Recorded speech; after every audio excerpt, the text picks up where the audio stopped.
ladies and gentlemen, and welcome to the fourth installment of the Overanalyst podcast. I'm so happy to have you all with us today because we're going to be tackling some pretty serious subject matter on today's show, stretching beyond the realm of like gaming content or design and examining more broadly the professional and social cultures surrounding gaming as a hobby, and also as a source of employment for so many people. My name is Brady, the Overanalyst on Twitch, and today I'm joined, as always, by Martina, or Seth the Overwitch, Hi. and Matai, or Comrade Potato on Twitch. Howdy. Today, I'm going to largely pass the reins over to Martina because she's done a remarkable amount of research into various facets of this topic. But quickly to introduce our subject material for the day, we're going to be discussing the broad topic of diversity in games as both a medium, so like a form of art, and as an industry. Focusing specifically on the role and depiction of representation, I suppose, of women in both, but also looking beyond that to scores of communities like the LGBTQ or minority communities the world over. So, Tina? Yeah, so this topic, it's really close to my heart because as some of you might have noticed, I am a woman. So I have been one of the targeted minorities in harassment in video game industry. Mm-hmm. So I did a little bit of research just to familiarize myself with the numbers, and most of the research that I've managed to find, however, have been only in the United States. So quite a lot of these numbers are not representing the entire world, but there's still like a good, a good statistic to take a look at. So as Brady already said, we are not going to be focusing only on women, but also other genders and other minorities. However, most of the research has been for women only. So yeah, that's why we don't have really numbers for everything. So let's start firstly just to take a look into the numbers about which games women usually prefer, at least according to this research. And apparently, women are dominating games like simulators, mostly family and farm simulators, kind of like Farmville, Animal Crossing, Stardew Valley, etc. And also Match 3, which is mostly popular on mobile devices, kind of like, Candy Crush and all of those puzzle kind of games. Puzzle games more generally, right? Exactly, yeah. And of course, as you might have guessed, genres that women usually tends to avoid are tactical shooters, racing, and sports games. I mean, those are typically the games that are usually mostly directed towards men anyways, so I can see how it's not really appealing to all the genders. Well, not just that, but if we talk about shooters in particular, like the tactical shooters, correct me if I'm wrong now, guys, but they are, generally speaking, only phenomenally popular in very specific markets around the world. Like, I know for a fact, like, shooters of any sort don't sell well in the Japanese market. Yeah, and exactly. Not terribly well in Europe, or am I wrong? Yeah, they're not as popular in Europe. But they do have some of the most toxic player bases like ever. That's true. Yeah. And if you've noticed, like most of the popular shooters usually are some sort of war simulators, and most often than not have male protagonists. So for those people that enjoy playing characters that kind of depict themselves, those type of games are not really, they're not really tailored to them. No. Yeah. So also, women apparently really like high fantasy MMOs, not science fiction, so only high fantasy, except World of Warcraft, which apparently has around 23% of women player base. So Mate can give us a little bit of maybe insight into World of Warcraft, as he's the one that plays it the most. Well, I don't know. Like, I don't have the experience where it seems like there's that little women in WoW. I mean, I know comparatively among all my people I play with. I know quite a lot of them actually, so that surprises me. But I mean, nowadays the game's kind of bleh, I guess. It's not what it used to be. Like the community's gotten more toxic, Yeah. and just the fact that they don't really like consider like the rules are like, don't be offensive, don't be racist, blah blah blah. But the worst that'll happen if you are, someone's gonna report you and you're gonna get like silenced for a week or something. You're gonna get a short ban, if even that. So you can be just a piece of shit and no one will care.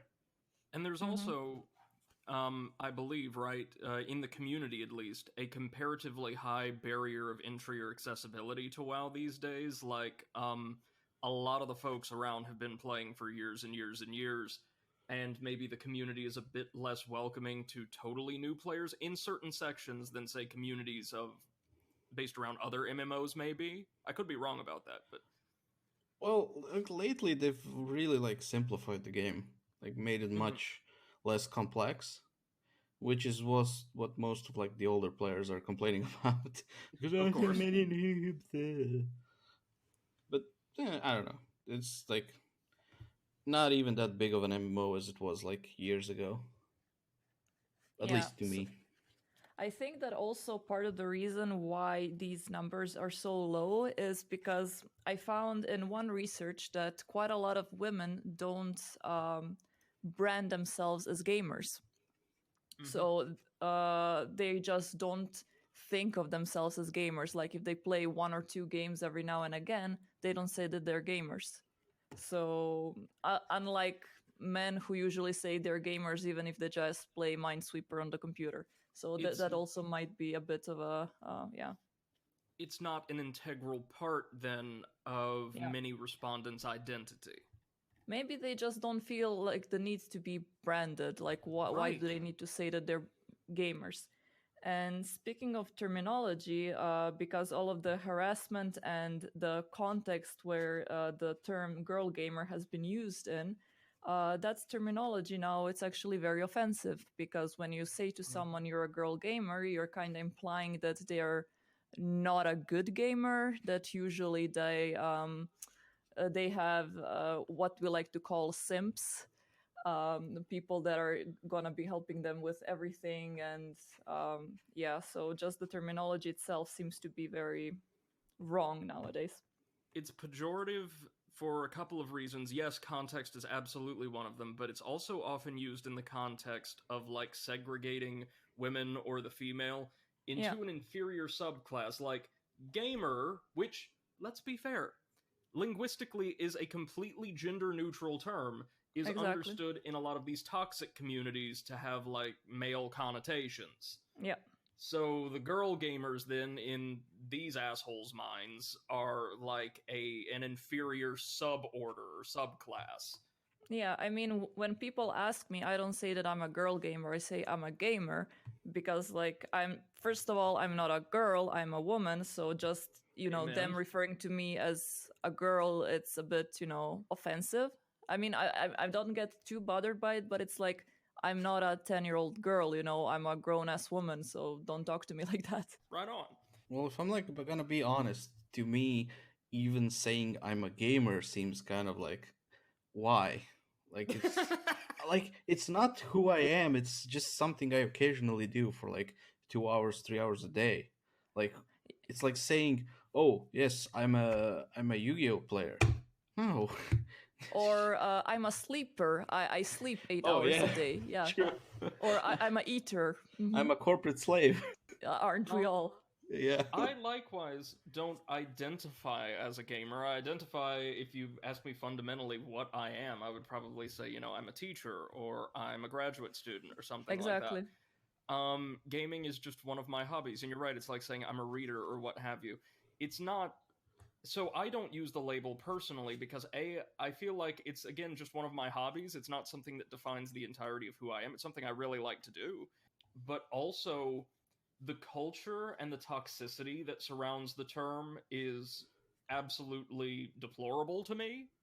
and I don't want to identify myself with that. Now moving on to a little bit more of the numbers, there were a couple of researches going around the numbers of of the ratio of male versus female gamers in countries that participated. It was mostly bigger countries around the world, and everywhere the percentage is almost equal. Like there is more male gamers, but it very with a very minor difference. So it was like around 55 versus 45%, except in France, where there is apparently more female gamers, 52 versus 48.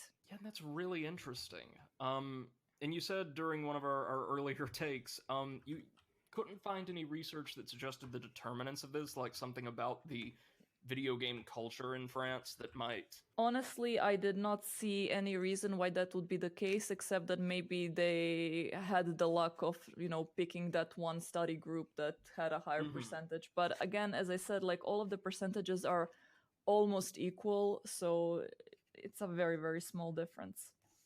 Right. So a little bit of history. One of the first big names in video game industry who realized that there might be a bit of a problem with female representation in video games was Toru Iwatani, who is well known as the creator of Pac-Man.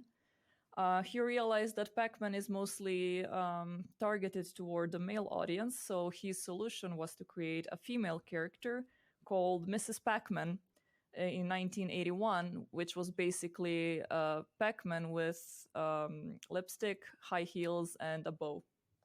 And it did quite well, actually. Nowadays, we find that that game, a little bit ridiculous, and the fact that that's how Mrs. Pac-Man looks like. But at that time, it was at least a fair attempt. So, yeah. Like it was somebody thinking about the issue at the very least, even if not with remarkable dexterity. Exactly, yeah. It was somebody realizing that something is wrong, right? In 2012, there was a social experiment at Ohio University. A researcher was playing a competitive game with two accounts that had exactly the same stats. Once he was pretending to be male, well, he was male, but in the other case, he was pretending to be female. And on average, he was getting around 3 times more negative comments as when he was pretending to be female. And usually the insults he would be getting was something like, get back to the kitchen, make me a sandwich, girls cannot play games, like we're gonna lose because we have a girl on our team, etc. What the hell? Like... Yeah. Me, as a competitive gamer, I can completely sympathize with that, because that's usually what I hear. Nowadays, less and less, but let's say like 3 years ago, I was hearing that on a daily basis in competitive games voice chats. But you know what's funny? Oh, go ahead. Like, most of those guys that shit on you for being a girl will usually be lower than you on the scoreboard. Not only that, but usually they're the ones that complain that they cannot find a girlfriend who plays games. Yep. Oh, yeah. Oh, Okay. yeah. Oh, shit. So, yeah, that too. 2 things then. Sorry, Yeah. I may get a little animated, and I said this during one of our earlier takes as well. I may not be as articulate as I would care to today, because this is an issue that deserves a great deal of gravitas, and that also gets me quite agitated, because there's just so many fucking douchebags in certain communities. So I apologize if I'm not explaining myself as well as I ought. But one, yeah, so many of these people, you're absolutely right, Potato, are the same people who complain quite vociferously, not just about maybe not having a partner, but about societal ostracization more broadly, that they aren't accepted, that they don't have the kind of vibrant, maybe social or personal life that they would like. But then when others attempt to enter into this space wherein they feel comfortable and they feel they have a home, they make efforts, quite aggressive efforts, to exclude them then.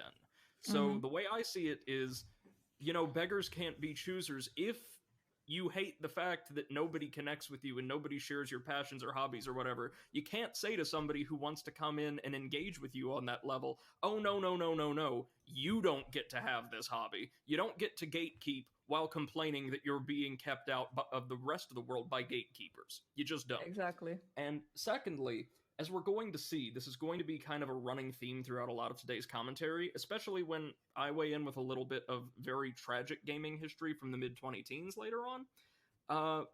The competitive gaming space, especially, kind of encapsulating that quote gamer identity, as well as the internet more broadly. And I mean, you guys are techies, you know this, has really come to serve as a bastion.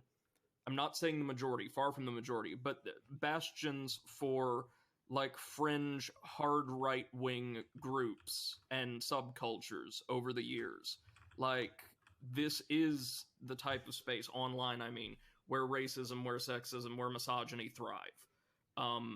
Because, thankfully, you can't go to your workplace and do or say or think these things anymore. Exactly, yeah. So where do a lot of these people go? Unfortunately, they'll make homes or communities for themselves online. And it's something that I think gaming in general needs to do a better job of policing, but am I wrong in saying that it sounds like some companies are kind of waking up to this? Yeah, I completely agree. The only problem is that it's very hard to police the voice chat. And Yes. if you remember, that was actually the statement by Nintendo. That was their reason why they don't have voice chat for their Switch platform, because they just cannot police what people are doing on voice chat. So they want to avoid, children being harassed or any sort of inappropriateness. Yeah, and I mean, good on them. Yeah. So, I mean, it is quite uncomfortable to, be connected on Discord on computer and play competitively something on the Switch. But still, that was their way of kind of, diminishing harassment, Nobody gets to have the toys. Anyways, things started changing a little bit in 2017 at the start of Me Too movement, which obviously was a pretty big deal. It also affected gaming industry. So International Game Development Association put out a public statement about how women should be more included in video games, and also calling out companies to maybe include female characters in their big titles, just to promote a little bit more of equality. Also quite a lot of I wouldn't say weird, but more shocking statements came out as well. For example, an older Atari employee came out claiming that Atari was holding meetings in hot tubs, which you can imagine, being a woman in a workplace, and usually in tech companies there aren't that many women. If you're forced to go to a hot tub with a lot of your co-workers that probably don't even know that well, it can be quite a bad experience. Fuck, Sure. I'm a dude and I wouldn't want to share a hot tub with my coworkers, female or male. Like, no, thank you. Same here, honestly. Private is private, and you don't, just don't. Moreover, just imagine trying to actually get work done in that environment. Yeah, I honestly don't know. It's kind of like, oh, we have money, so we're gonna be cool and have meetings in hot tubs. Well, if you know anything about Atari's corporate culture in like the 80s and 90s, you know full well that they were far from the most responsible when it came to like workplace policy, or even like getting business done on a fairly like strict schedule. Like, I was gonna just say, if you have money and do that, you're eccentric. If you don't, you're just crazy. Right. Yeah, true. Anyways, also quite a lot of people in high places in gaming companies were accused of sexual harassment, and quite a lot of them were also fired, or they have resignated by themselves. So, for example, in 2019, there was a harassment claim against Jeremy Soule, which personally I was a little bit surprised, because Jeremy Soule is quite a big name in music for video games, especially titles like Elder Scrolls and Guild Wars 2. Yeah, also some other accusations were against CEO of Cards Against Humanity, who resigned because of that. Wizards of the Coast artist was terminated because of that. Ubisoft creative director, which was, I think, the most recent big name that got hit by sexual harassment, resigned. And CEO of Evolution Championship Series also got terminated. Also, if you remember, there were quite a lot of bad media press against Rockstar and Riot, also for their very bad policies of, well, women and men not having the same salaries for doing the same jobs, which is absolutely ridiculous in this time and age. And it's been something that, as you mentioned, Tina, has kind of shaken the foundations of a lot of more prominent development houses over the past few years, right? I want to say over the past 3 or 4 years. These accusations, practically all of them extremely well-founded, coming out left, right, and center. And something that's disturbed me as an observer is the way that corporate leadership has reacted to these more generally. Like, correct me if I'm wrong, but the heads of Ubisoft, well, Yves Guillemot, the CEO of Ubisoft, issued an extremely lukewarm apology in the wake of one of his most senior executives being outed as a chronic sexual harasser. And have we seen any indication that, like, Ubisoft or that Rockstar or that it was Riot, have done anything insofar as reshaping their corporate structure or their HR policies in a response to the supposed revelation that these were pervasive tendencies within their workforces? Because also, I'm going to weigh in purely with an opinion, but I think it's kind of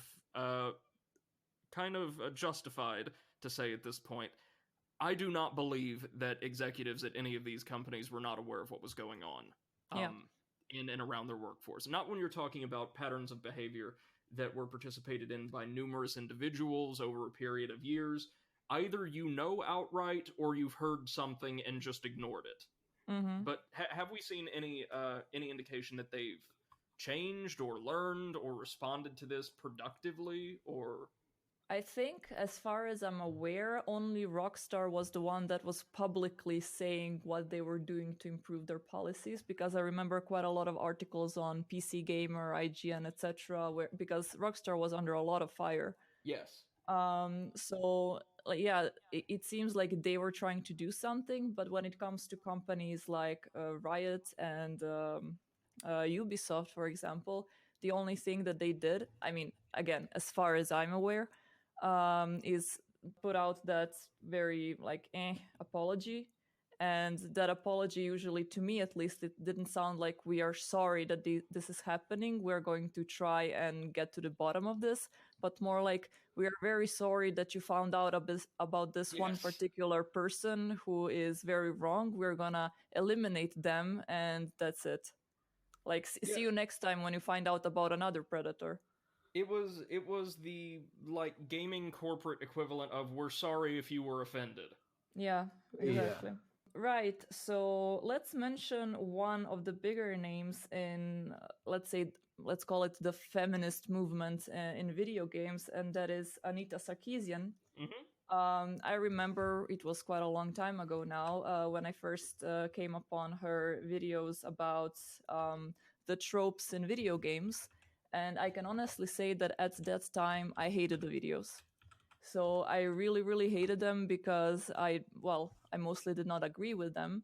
But also there was quite a lot of, afterwards, I think, drama, because apparently she did a Kickstarter to fund her movie or videos or I don't know what. The video series. Yeah, and then she apparently ran away with the money. And then only when people started threatening with a lawsuit, she came back and actually made the videos.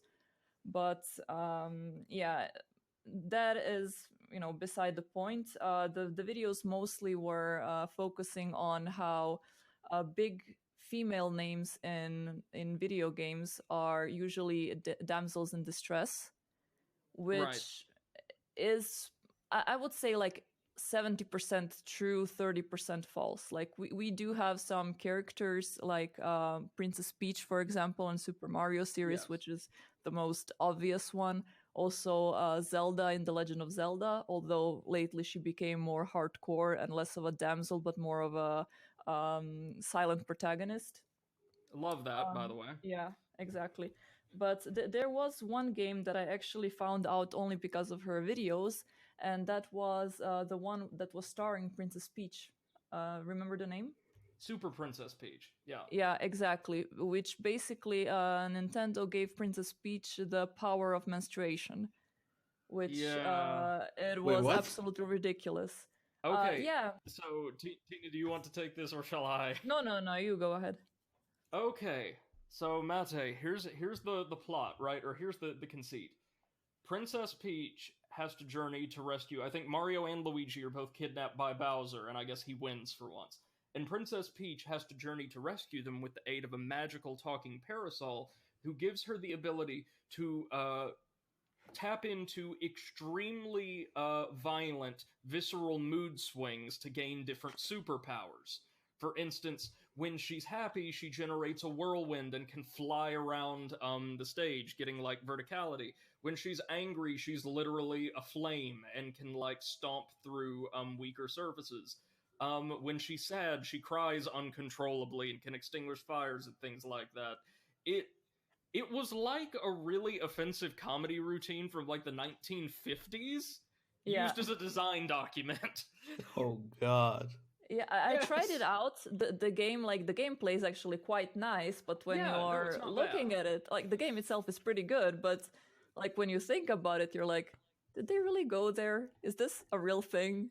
Like it kind of looks like, I mean, it feels like a homebrew game, something that a prankster would make. It looks like the kind of thing that 4chan or some other cesspit on the internet would push as like a great addition to the series. Mm. Yeah. Anyways, yeah, there was also a research claimed that harassment in video games usually is the result of something called Proteus effect. Are you guys familiar with Proteus effect? I've I've heard heard. the term before, but Yeah, same. Basically, it's let's say a state of mind of the person who is playing a character. So when you put yourself in the mind of a certain video game character, you take the traits from it. So because all of the video game characters earlier in the day were, macho men that were like treating women as objects usually, that the player itself would gain those traits. So Huh. that is the gist of the Proteus effect. However, in 2015, there was a 3-year German study at around 800 gamers, and they found out that there is absolutely no correlation between games and sexism. So the claim that video games are making people sexist is absolutely wrong. Or it's cause like violence or anything. Or Like basically, there was yes. a period of time where SimCity was very popular, and I don't remember there being a spike in city planners. So you know. or Yeah. alien invasions for that Oh matter. yeah. As well. Exactly. Um, so no, I get it. I think people have demonstrated, and correct me if I'm wrong, guys. I've read this before that certain types of media, or maybe media embodying certain tropes, may attract people with certain psychological profiles or tastes or things like that. That's kind of why we have a million different types of media. But those self same media do not, in turn, like forcibly imprint their values upon their audience. Yeah. Unless, in the case of an audience who is like mature and of a sound mind, correct? Yeah. Exactly. That's what I keep telling people. Like, if you were a violent piece of shit before, the games are not gonna do anything except tell you, like, look, this is how it can look like. Or if you're a sexist piece of shit before, the game is just gonna show you, like, look, there are some characters that are also sexist, so it's okay. So they're not gonna change your mind if you are the nicest person in the world to suddenly become sexist or violent. Right. I can tell you firsthand, I adore like PG-13 profanity, and it's not because of Shadow the Hedgehog. Oh yeah, and earlier when you asked me if there was any reason why France had a higher percentage of female players, well, kind of didn't want to spoil this one fact that in 2016, the French government made a proposal. I have not seen if it's actually if it actually became a law or not. I think it did, but the proposal was for monetary bonus to companies who promote positive female representation in games. Hey. So there, that is a very, very valuable thing that the French government tried to do or did. So yeah, and also in 2018, the research showed that there is a little bit less hostile sexism. So that is also something that is improving, although very slowly. I can personally say that over the last 5 years, I've noticed a little bit of a decrease in exactly hostile sexism, but it's still not nearly as good as it should be. It's mostly coming from the fact that sexism didn't stop. I just became more resilient. And that is not something that should happen. Like, I should not be okay with being insulted on a daily basis by a 12-year-old in Overwatch. That little piece of shit should not be doing that in the first place. No, not at all. And it's not the thing we should have to inure ourselves to, because, like, on the occasions I've had, like, younger players, like, just basically tease me on Twitch about my skills or something, very sporadically, I get genned up. Yeah. Like, nobody should have to, especially related to someone's identity or their demography, no one should have to endure, like, harassment on an extremely routine basis in order to partake in a hobby, in order to play with toys. That's what we're doing here. And on that note, I'm curious, Tina, just because you have a lot of experience on streaming platforms like Mixer and Twitch, what has been your overall experience with or around those communities as, like, a broadcaster, as a performer? Because I know in very different ways, like, sexualized or, like, discriminatory treatment of women is also extremely common in certain circles on this platform. Definitely. So it kind of goes similar to, as I said, harassment in video games. Over the last couple of years, I've noticed it becoming a little bit better. However, when I first started streaming, that was around 5 years ago now, the issue was I did not have a community, right? I was streaming for maybe one viewer, maybe two viewers. So I didn't have anyone to really defend me. Usually what would happen is every other stream, there would be one person that would come into the stream and say something like, show me your boobs. That was like the most common one. Yeah. Show me your boobs. Or if I would stream without makeup on, they would call me a transvestite. I don't know why they thought that would be an insult, but, you know, apparently they thought I was trans. Not even transgender, just a transvestite. So it's... And over the years, it started becoming better and better as I was growing my community, because then at some point, you know, I would have a couple of people in the chat who would be talking to me. So it was less comfortable, I guess, for trolls to just drop in and say something like, show me your boobs, or I'm gonna donate $1 to you if you show me your butt, or something like that, which I had quite a lot of those. Like, I'm gonna send you a £10 donation if you show me your left tit, or something like that. That's gross. Yeah, on Mixer, I changed to Mixer after about 2 years of streaming, and there the situation was much better. The community was a little bit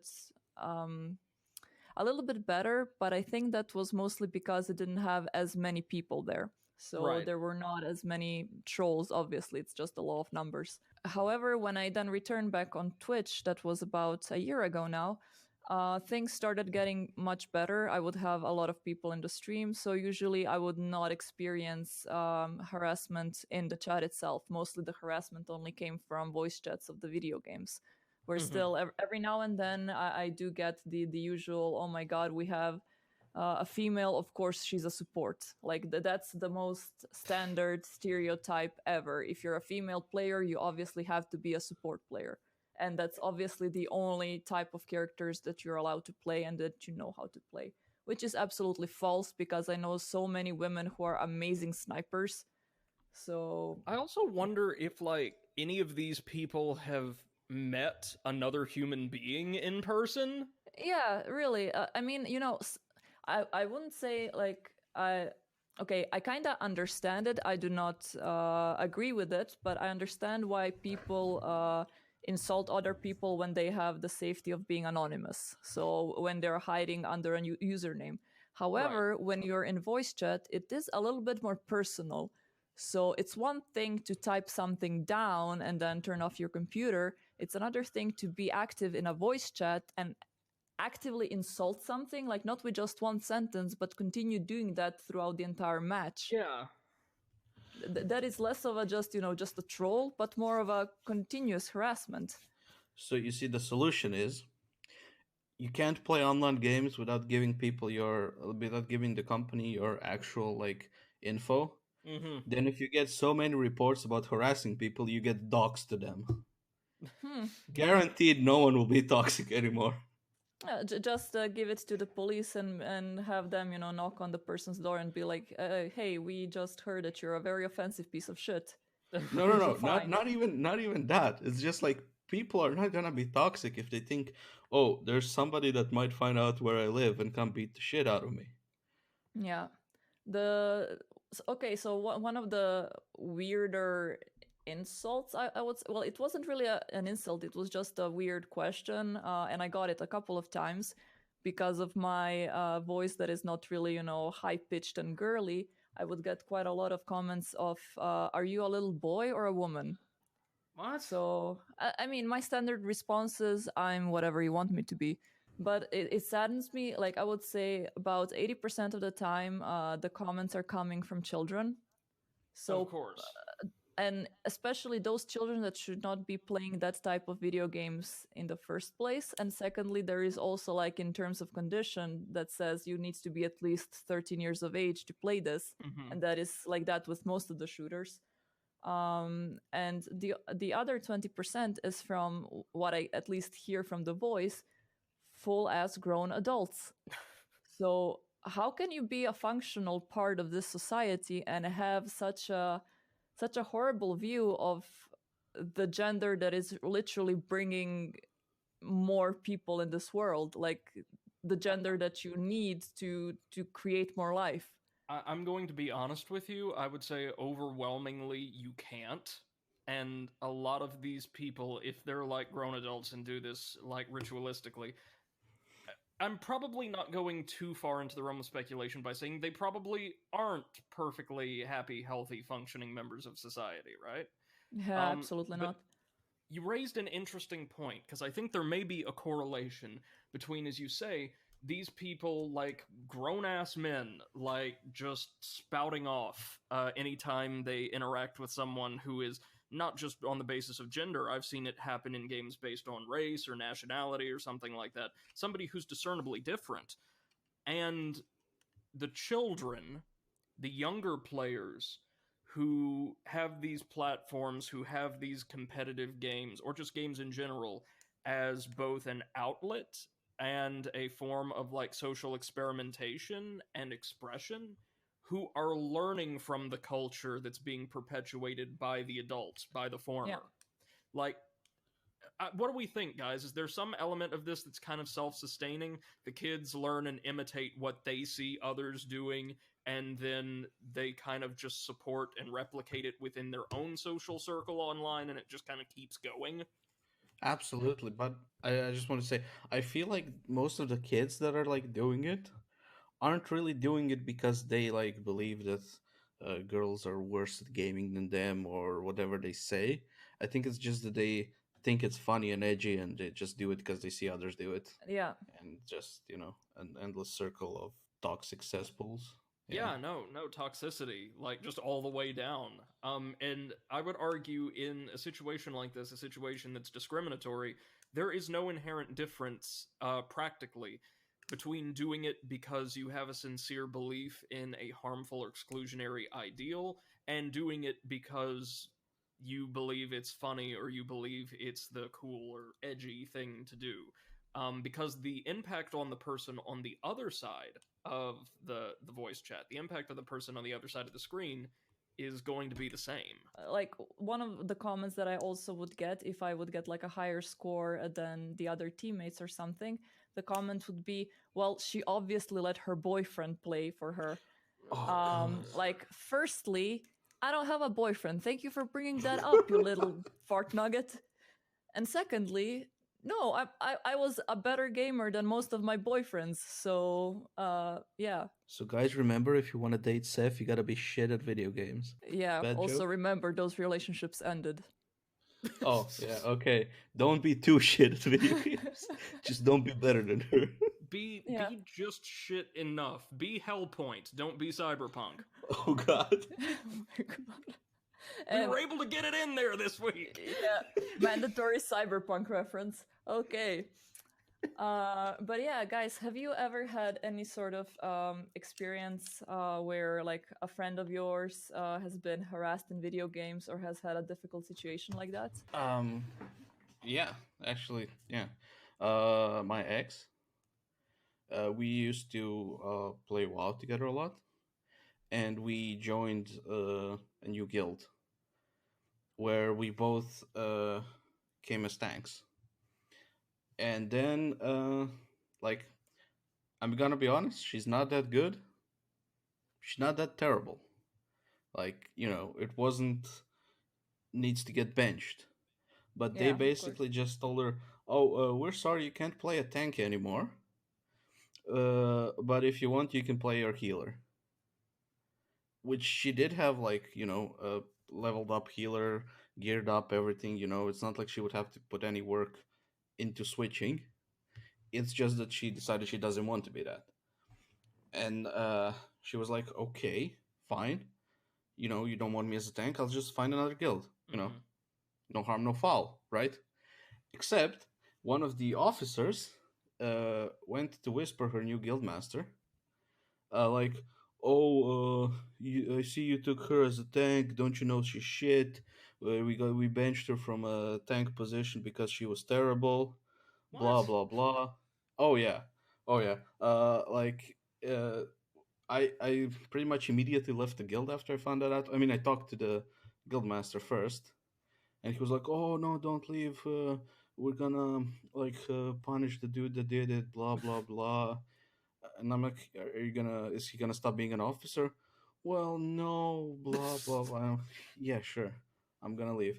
And then they were like, "Oh, you're only leaving because she left. We knew this would happen." I'm like, "No, dude. Like, I seriously don't care. Like, if she's not like up to your skill level, fine, bench her. I don't care. I told her, if you're shit, I'm not gonna protect you. Like, if they shit on you for no reason at all, sure, I'm gonna tell them, guys, you're being shitheads. But if you're terrible, I'm not gonna go like, oh no, guys, come on, don't be like that. But like to 'Cause- run someone out of the role and then, apropos of nothing, with nothing to gain, follow them to their new guild, their new community, and try to run them out of that one. oh yeah, complete shitheads. What the Like, hell? not all of them, just that one dude. And then after I left, I was really good friends with one of the other officers. Then he told me some stuff, like how they basically didn't want her from the start, but they did want to keep me, so they kept like giving us gear and, like, keeping her as tank for as long as they could. And also that the officer that was an asshole was the real life friend of a guildmaster. Of course. Yeah. So, explains everything. It's like the corporate structure problem on a micro scale. Yeah. Yeah, and he was a shit player as well. Like, Of course he was. playing at DPS, which at that time was like the least important role in anywhere, and he was like mediocre. Like, I'm not gonna say he's terrible, but if he wasn't the real life friend of the guildmaster and raid leader, I don't think he would be in the team. Like, look, let me let me make another one of my broad sweeping generalizations that is still probably on the money. If you're in an environment like that, I would imagine if you're a really good player, like a really, really good player, you would pay attention to whether or not people are doing the bare minimum for their roles, no doubt, but you're not hyper focused on everybody else's relative level of skill. If you're really good at what you do, you try to focus on your own role, your own skills, and all of that, right? As much as you can, anyway. Yep.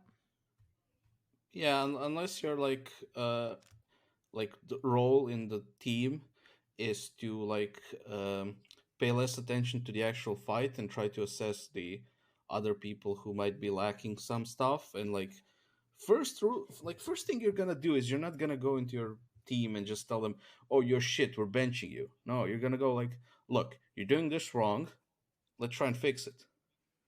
Because if you keep Yeah. Like if you're a trainer, switching basically. people, yeah, like if you keep switching people, you're gonna have a constant circle of having to train someone new.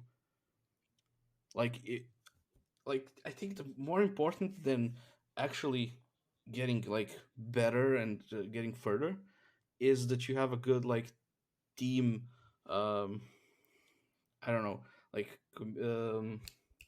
relationship. Dynamic. No, Yeah. yeah, team dynamic. Yeah, that's the word. Fuck, not brain. But yeah, you know, if you just keep dropping people for simplest of mistakes, other people are gonna be unhappy. Yeah, definitely. I had like quite a lot of experience in MMOs when I was in my late teens. I played a lot of like those Korean grindfest MMOs as well. Like I used to play Perfect World. There was Runes of Magic, Fly for Fun, like quite a lot of titles, and I really liked them. At that time, that was my favorite genre. The problem was I always tried joining some sort of guild, and since I was always interested in endgame content or PvP, you know, just something that requires you to prove your skill, I always wanted to join guilds who are mainly focused on endgame content. I would have so much trouble trying to find a guild. And I was told openly by a lot of them that they don't want me in the guild because I'm a girl. And if they get a girl in the guild, then the officers and other people are going to fall in love with me and there's going to be drama. Oh god. Okay, I have several issues. Yeah, a lot of issues. I had a lot of issues as well. Then I started my own guild, and I got a couple of people in, but I could not sustain it because there was also a lot of people who just said like, yeah, but you have girls in your guild, and then it's gonna get complicated. So no, I'm just gonna join this other guild. Yeah, It's a video game. Like, Yeah. Sorry, I know I'm going off a lot, but as I said, this is a topic that gets me quite animated. So several things there, several problems. One, it is a video game, not a dating service. Yeah. That holds true to streaming platforms, FYI. Two, there's the dynamic wherein people are treating you as if, okay, if you interact with them virtually from across the world for a fucking video game, and they become deeply infatuated with you to the point where I guess they can't play the game or whatever, it's your fault. Yeah. Not their fault. I really don't understand what is with this general state of mind that girls cannot be as good in competitive video games as men. It's like, why do you think that women have 3,000 things they have to do in the day other than like practice, like more than men or something?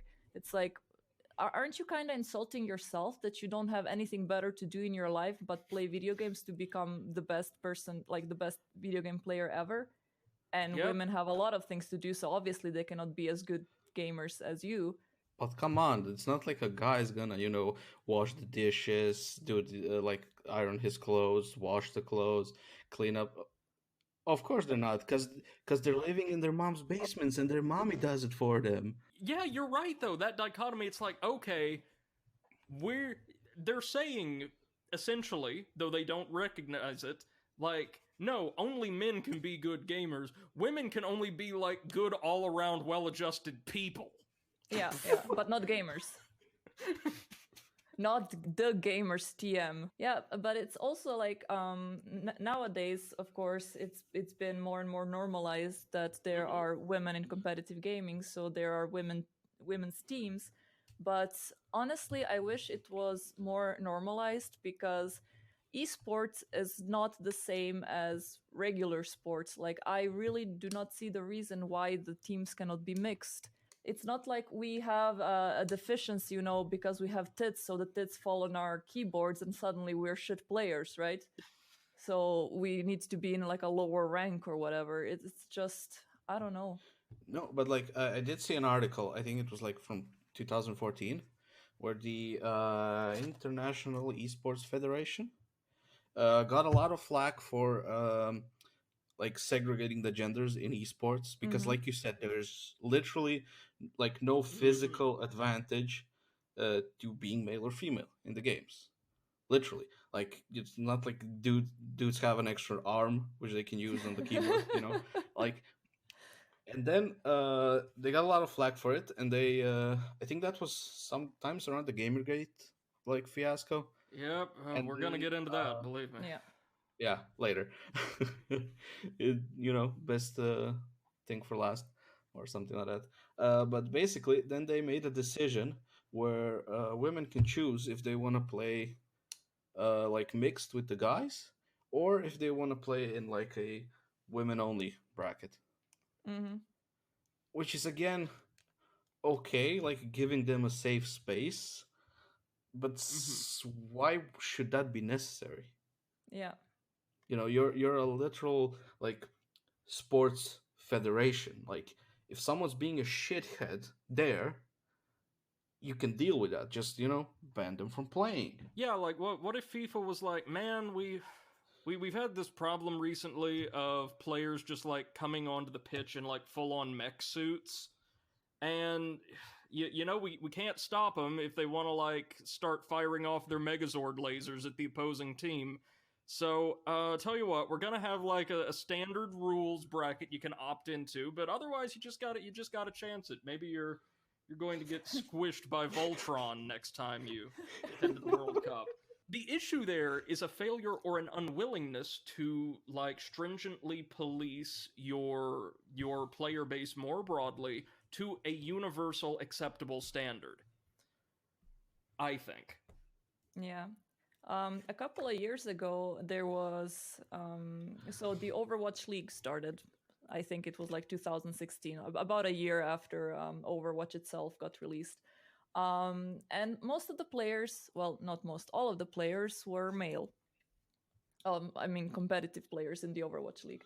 And suddenly there was this one woman who was an amazing Zarya player. I think her name was Grigori, something like that, from Korea, if I remember correctly. Mm-hmm. I'm not absolutely sure. But in any case, she was in all of the gaming articles for the next couple of weeks. And it was mostly because people just did not believe that she can be that good. She literally had to, on live stream herself and her hands to show people that it was actually her playing. You kidding me? No, and that was a big deal. And of course, people were mostly celebrating that finally there is a woman in the, I think it was the Korean national team for Overwatch. Mm-hmm. But like, I was reading that and I just did not believe it. Like, yes, she's an amazing player, but like, why does she have to prove that on stream with camera pointing towards her fingers? Like, none of the other players had to do that. So, for reference, that is a requirement that sporadically has been imposed upon members of the speedrunning community for certain games who have been either suspected of or effectively, like, civilly convicted of fabricating runs or world record times or the like. The idea is, oh, well, if you cheat and you still want to participate in the community, they don't ban you outright. If you want to get that run again, if you want to get that time again to demonstrate it's legitimate, oftentimes the moderators of a certain site or archive will request that you will demand that you also film your hands, or sometimes as stringent as your hands on a controller, the controller connected to the console, and the console connected to the television. Mm-hmm. That is, in a pretty hardcore gaming community, then a punishment. That is Mm-hmm. not a baseline requirement. Yeah. Anyways, I found out. So I found an article and a Wikipedia page of the girl that I was talking about. Her name is Geguri. Well, her nickname, of course. She's 21 years old from South Korea, Mm-hmm. and she was, well, is an off-tank player that most recently played for the Shanghai Dragons. Yeah. And it says here, she gained recognition in the scene after being accused of using an aimbot to play her signature Zarya in competitive play. She later proved that she was not cheating by playing several matches in a controlled setting with a camera recording her mouse hand. Geguri's accuser said that they would quit playing if she was not hacking. When it was proven she was actually not hacking, many of the accusers quit their team and the professional Overwatch scene entirely. So it was professional Overwatch players that were accusing her of cheating. And there were actually quite a lot of articles that claim that she's actually not a woman because she looks a little bit masculine. So, like, just the whole scenario around that was so infuriating. But those dudes leaving because she proved that she wasn't cheating sounds just like a win-win situation. Yeah, really. to me. Absolutely, yeah, absolutely. But still, like seeing stuff like that is absolutely disgusting. Like I was so happy when I saw finally, we have a female representation in the national, and just to be followed by a shit ton of articles about her not actually being good but just cheating. It was like, Right. why was it so hard to believe? It makes no sense whatsoever. But I feel like if you're gonna doubt anyone being good at a game, why would you doubt a South Korean, Yeah, don't doubt regardless a of South gender? Korean. Like those people, yeah, like those people are just like programmed to play video games better than everyone else. Anyways, Brady, do you have any of experience? Like, have you ever witnessed similar things?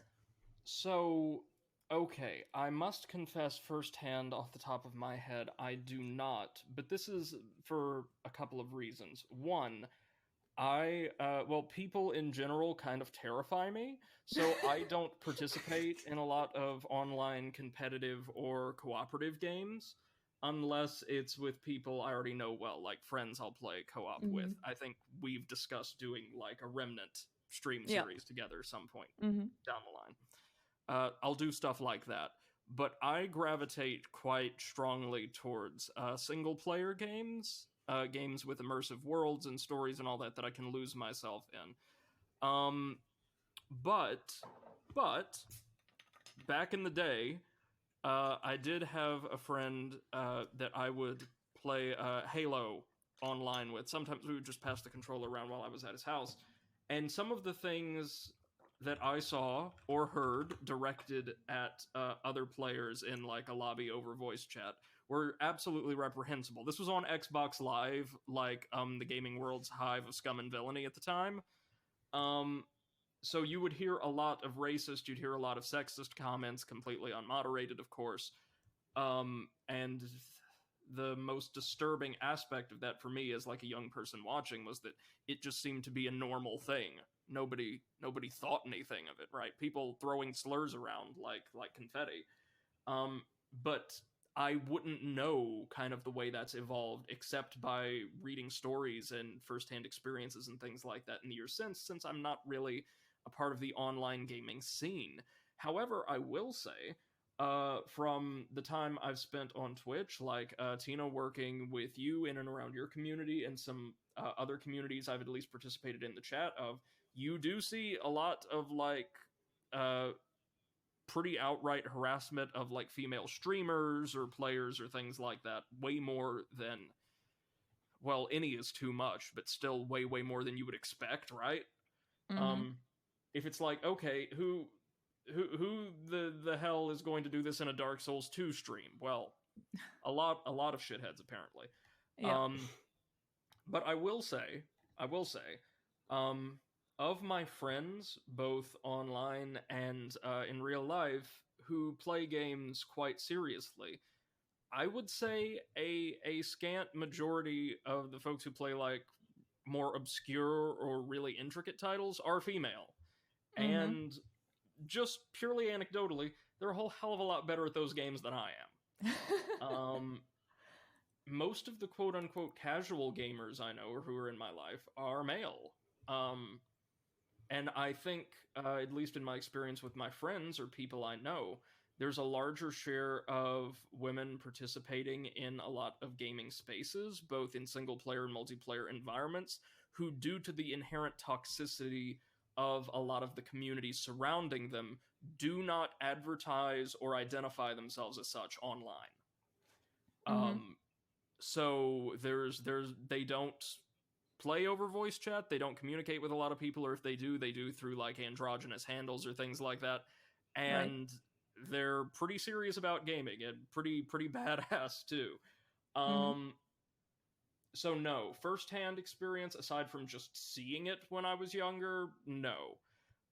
But that's because I have next to no experience in these environments. Now, talking to people, like again, some of my friends who have gone into that space, yes, of course. You hear about it prolifically. Um, but it's one of many, many reasons why I just kind of avoid those spaces whenever I can. Yeah. So it's funny that you said how they usually choose like androgynous handles or just don't go into voice chat altogether. Because for quite a long time, that was also my solution as well. So usually my handle in games would be Seph, and people did not know if I was male or female because usually they would associate it with Sephiroth. So I had that luck, so to say. But also, Overwatch is the biggest game that I play like on a daily basis, and I just did not have the courage to go into voice chat until I started dating my ex-boyfriend, who was a tank player, and we would go there together. So I always knew that I had someone who can, have my back in case something bad happens. That there's And a friendly then face around. yeah, exactly. And then ever since I'm not playing with him anymore, again, I choose just not to go into voice chat because mostly of the same reason. And I decided to join voice chat a couple of days ago just to see, if stuff changed or not. Mm-hmm. Most of the games were pretty okay. There was in one game, one guy started talking shit, and then I just like talked back to him, and then he just stopped, and he was like, "Oh, you're right. I'm sorry." And I was like, "The fuck? Did Like that doesn't happen here. yeah, like I did not expect that. Like I had an entire list of insults prepared. Like I don't know what to do in this situation." And he actually asked me like, do you think that like the community is still toxic towards women? And I said, well, yes, like not it's not as bad as it used to be, but it's still not good. And he was like, "Oh, okay, thank you for clarifying." And I was like so confused. I just did not expect that. That does not happen. People do not say, "Oh, I'm sorry, you're right." Like this is gaming. People don't reflect on their actions. People don't say sorry. I find it fascinating how you mentioned that mostly, like from your experience, females are the ones who are playing more obscure titles and being a bit better, and male Mhm. ones are like the ones that are more casual. I actually had the same experience. Like usually, the women that are into gaming that I know are hardcore. So and when I try to correlate that to the way that we approach life as well, it's kind of like, women have the tendency of going big or going home. Sure. If we're gonna do something, we're gonna come in like a wrecking ball and we're gonna take it by the balls. So I kind of see also that kind of thing in the numbers that we earlier said, because as we said, quite a lot of female players don't identify as gamers. I would say that just those that are hardcore gamers would say for themselves, like, yes, we are gamers, while male are going to do that whether or not they are, hardcore or not, right? So that's why I was thinking at the start that the numbers might be a little bit wrong. To comment on Seth's like saying women generally like are more competitive and are playing certain titles better. I feel like some of it is like I either have to be good or people are gonna be like, oh, she's bad because she's Yeah, a girl.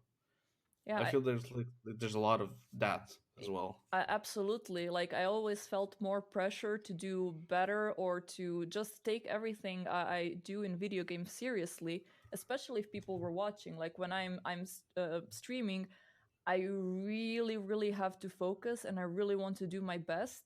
Not because I enjoy the game, but because I know that it's being seen by people. And if I make a mistake, I'm going to get flamed more than the other person, right?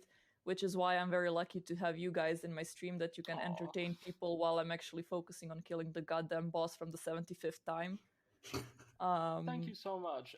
It also helps, to be fair, that seemingly, at least in our Neo streams, I draw most of the fire from the audience anymore. Yeah, I'm really thankful for that. So maybe our next episode is gonna be Brady in gaming, the harassment on Brady. No. Like, to be fair, our community is great. Like across the board, the most Mm-hmm. like all of the teasing about like sucking at souls likes or things like that any of us have gotten has been entirely Yeah, good natured. I think it comes from yeah. friends, but for many people that's not their experience. Mm-hmm. um I as part of like my hobby of trying to build a community, I go into quite a lot of streams that have a very small amount of viewers, like 1 to 2, and usually from the games that I play myself. And I was so shocked to see how many of those were, female yeah. players that were getting harassed, but also quite a big number of them did the thing that we call Twitch thoughts. They were openly showing their cleavage on stream in hopes of getting view numbers. And I find that behavior disgusting. Like, firstly, they're completely in the wrong. They shouldn't be doing that. But secondly, I feel like it's so disgusting that they feel that's the only way that they can make progress in a streaming Hmm. industry. It makes me sad because it all revolves around them, or let's say us, having to sell our body to be successful And in any it's way, shape, or form. it's I again, I want to avoid speaking too harshly because I understand for some people that is what they believe to be the surest way to a sustainable like revenue stream or career or anything like that, of course, but it also would, I imagine, impact the way that like women as a whole on the platform are seen and understood and approached like as a whole, right? Mm-hmm. That it introduces a negative stereotype that we then have to work against in Yeah. these spaces. And it may, of course, you're right. It's totally wrong when like members of their audience are shitty, as they often are, because that's often the point, right? Yeah. But then that audience disperses into other streams and into other communities Yeah. and probably takes that demeaning, objectifying attitude towards women with them. Not issued forth from the streamer. It's not the streamer's Mm-hmm. fault, certainly, but Yeah. maybe encouraged or reinforced by the atmosphere they create. Mm-hmm. Yeah, I mean, they are showing their cleavage willingly, so the people that come in there for harassment anyways, they're like, oh well, this person is clearly asking for it. So I don't know, it's ridiculous, especially those comments like "show me your tits" or something. It's like, why do I have to do that? Just wait for dinner time, and your mommy's gonna show it to you.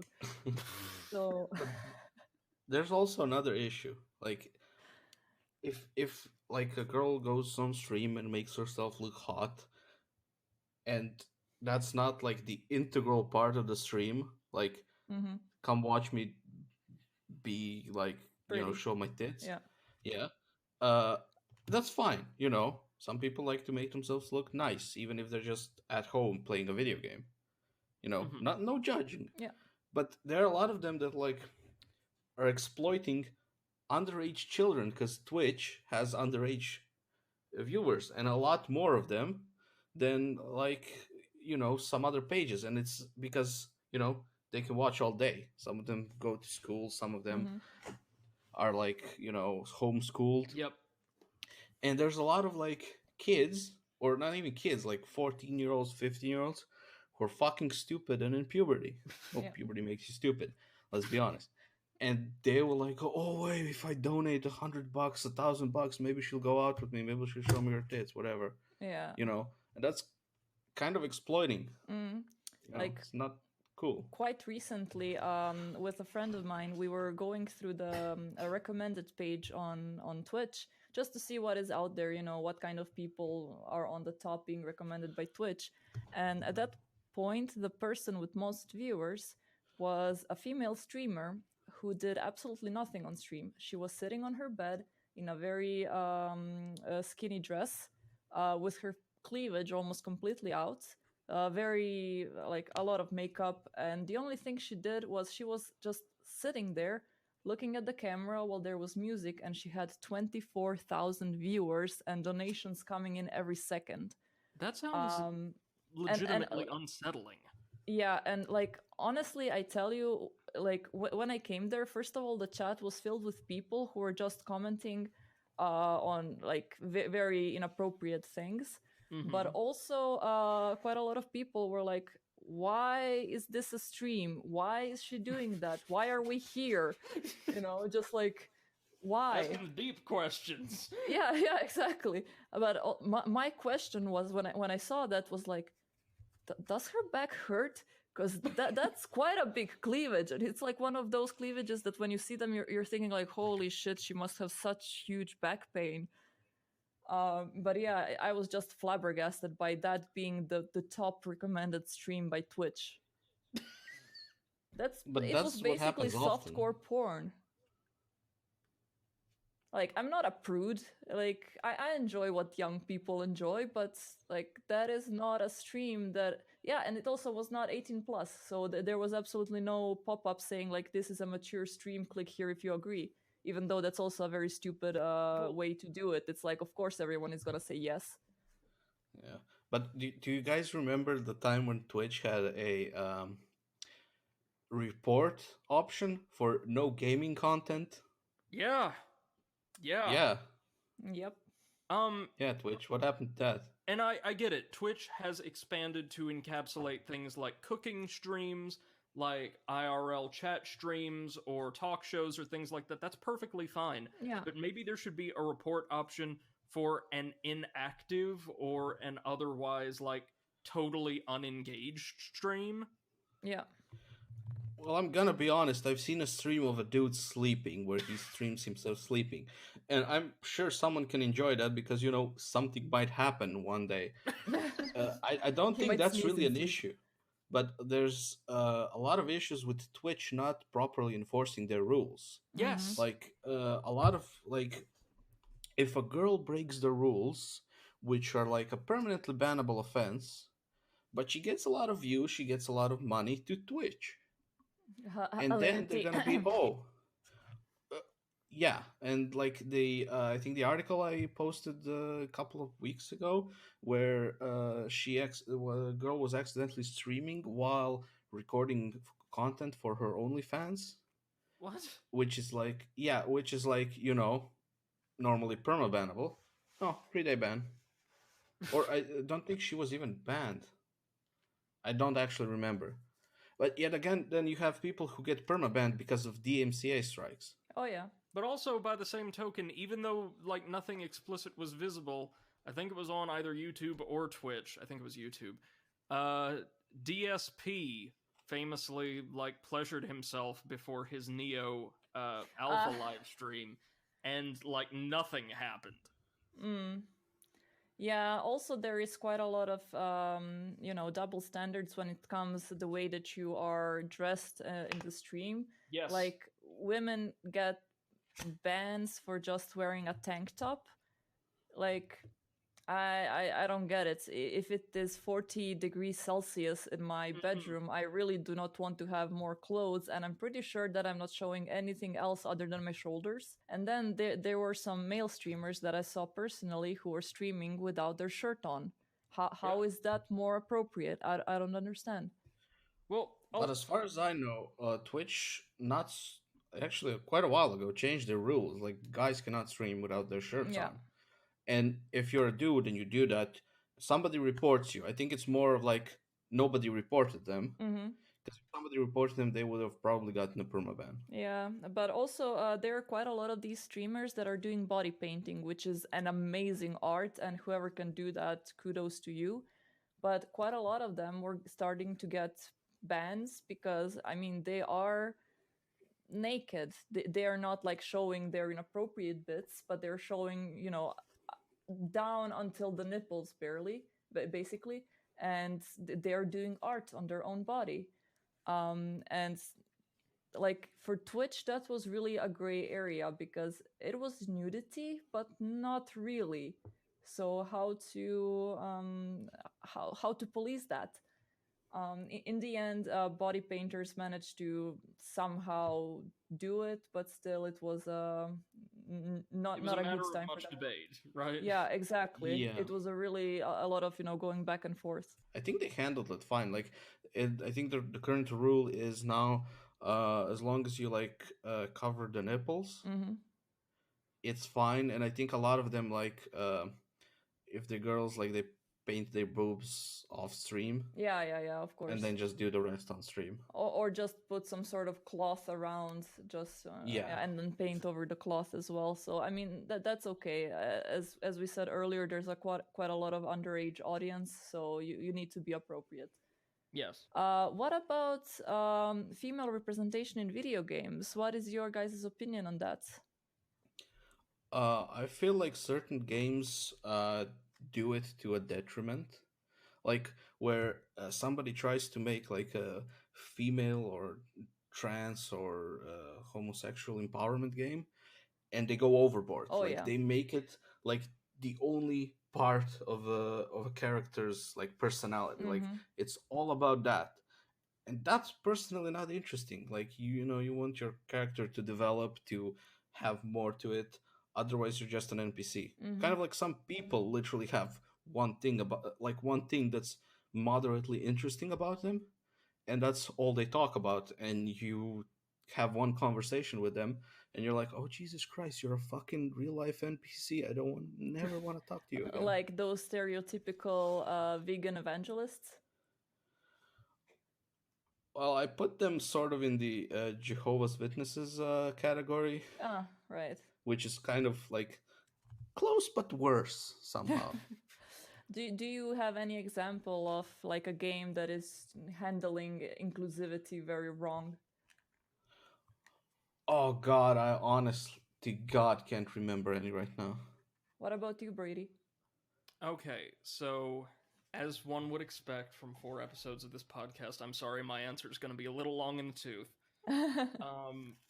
But I need to first and foremost, I probably should have prefaced all my remarks for this episode with this, and I apologize for not doing so. I need to completely disavow any remote measure of authority when it comes to speaking definitively on any of these issues, because I am not personally a member of any of the demographics involved, nor am I directly related to any of the relevant struggles beyond my support for, like, these groups, these marginalized or ostracized groups. I believe with absolute certainty that more needs to be done to accurately represent diversity of all types among gender, sex, race, oftentimes culture, I think, in video games, like internally. And also, this is one we don't talk about an awful lot, but age in video games. Yeah. Like, just really quickly, can we think of the last time in, like, an action adventure or RPG game or something like that, we had a protagonist who was a woman, like, roughly 30 to 50 years old? Well, not as a protagonist, as an NPC, yeah, but usually they were not really active, like noticeable. I mean, Right. there was Wakako, for example, in Cyberpunk. I cannot believe that I'm using her as an example, but Or Cyberpunk. or Cyberpunk, yeah, but yeah. But no, that's just it. There is a great deal or a great number of groups within the population who aren't integrated successfully and realistically into game worlds or game design or things like that. And I think what so many, generally speaking, when it comes to representation and accurate representation of cultures and demographics, lifestyles, things like that, indie games tend to do a much better job of this than AAA games, which still, according to research, at least research and opinion pieces that I find all the time, I know they're not the same thing, I know they're pretty much the opposite thing, but both tend to agree on this. AAA games overwhelmingly are still designed to cater towards like a 50 or 60-year-old white man's notion of what a 12 or 13-year-old white kid or boy would want to play. Yeah. So very much designed towards a quite young male demographic. Indie games do a much better job of representing diversity, and in particular representing like women and characters of minority racial or gender identity or sexuality more dexterously and more realistically than a lot of big name titles do. But I have seen, I think it's safe to say, some mild improvement in this regard in the AAA space. Hopefully, as people continue to apply pressure, they're going to and honestly, this is something we need. It's something the tech industry needs in general, but gaming especially. We need to begin integrating more and more like people of color and women and non-binary persons or into the development teams, into the creative teams and directive teams for video games, right? Because you're going to invariably have a more accurate, have a more inclusive and representative work if people from the various communities you're intending to represent have some stake in the work, if they have some kind of voice or some kind of authority. Even with the best of intentions, I don't think you're going to accurately represent the struggles of, say, a young gay black woman if you have a bunch of 30-year-old white guys trying to write her, right? Yeah, of course. You need, because like there's so many younger people trying to become involved in the tech industry and they represent a wonderfully diverse coalition, you need to start bringing some of these people on, or when they're in your company. This is a big problem, like we talked about near the start of the podcast, like women being involved in video game development, but often not having the same degree of authority or credibility that men do. You need to start affording this like qualitative equality to them within and without the workplace, so that when they want to make a decision or they want to have an impact on a project's development, that they're actually able to, in the same way that like a cis straight white man would be able to. Yeah. So give them inclusion, give them credibility, but also give them a voice that they can actually use. And then I think invariably you're going to have games and fiction more generally that isn't just like representative. It's not just, ticking boxes, so to speak, but it avoids the kind of problem that Mate brought up. It's not just about representing someone and saying flatly, without giving them a character, without giving them a life, this is what this person is. It's writing people like people in fucking real life, for whom their sexuality, their religion, their race, class, or creed are not the be-all, end-all of who they are.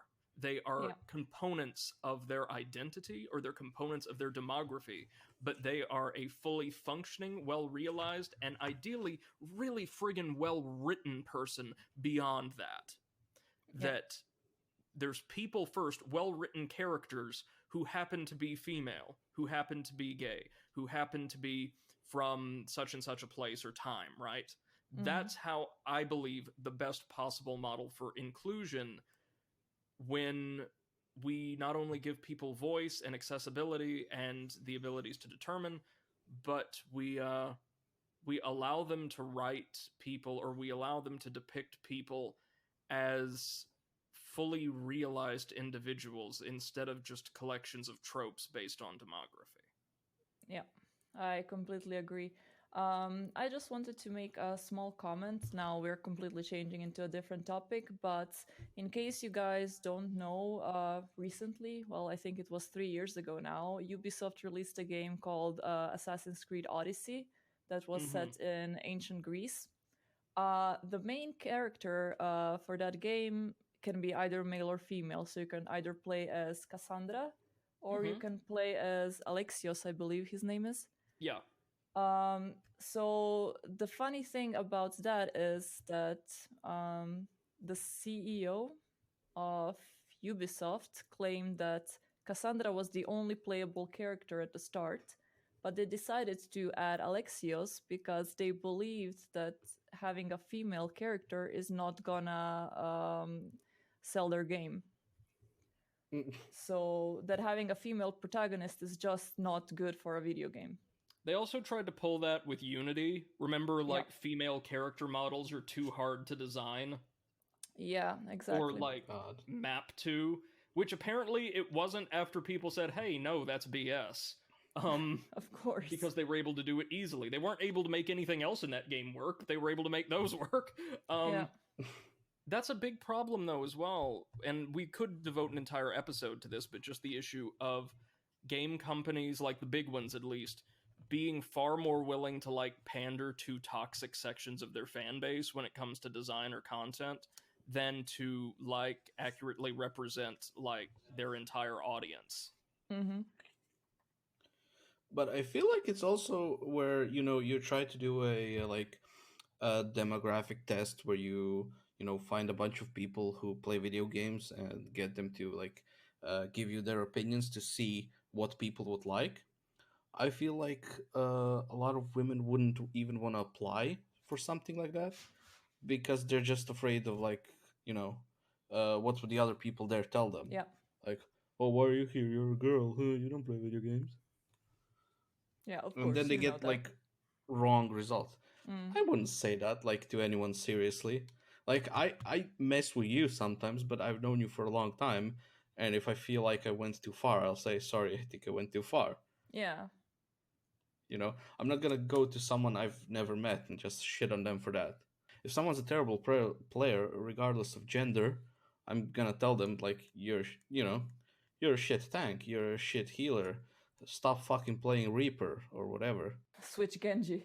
Oh yeah, God. But I'm not gonna go like, typical girl player. You're Yeah. terrible. Especially since I tend to be terrible as well. Okay, for our closing words, you guys have anything else to add to wrap it up? Don't be assholes to anyone. I would like to say just really quickly, thank you so much, Martina, for doing so much research for us this week.